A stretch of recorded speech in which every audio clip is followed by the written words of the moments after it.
Hey everyone, just wanted to give you just a quick word of encouragement during this Holy Week. Today's Tuesday, and there's so much fascination in our culture about death. Whether we use the word for like dead batteries or dead cars, or you're dead as a doornail, or that person's dead in the water, or if a team's losing, oh, they're dead. We use it all the time. And, we see death and skulls represented in media and represented in artwork and even tattoo work, right? There's just this concept of death that fascinates people.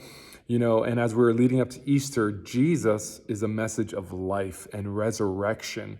And so, listen, a couple days before Easter, there are these people that confronted Jesus. This is in Mark chapter 12, if you want to look it up, but they were called Sadducees.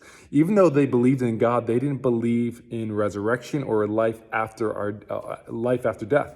And so they came out with this scenario, this made up scenario to trick Jesus. And they said, well, what about if there's a woman and she had 7 different husbands because each one of her husbands died, and so she had to remarry 7 different times.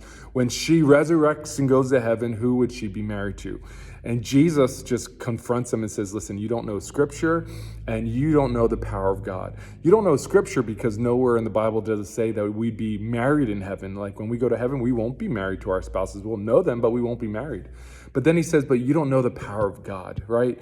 And he quotes and he says, listen, when God appeared to Moses at the burning bush, God said, I am the God of Abraham. I am the God of Jacob. I am the God of Isaac, right? And he says, God is the God of the living. He's not the God of the dead.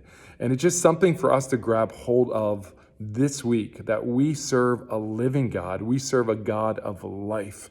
And even when it's hard to believe that there can be life beyond this world here, even sometimes when we see things that are dying around us, we can have hope today that we serve a God who is alive.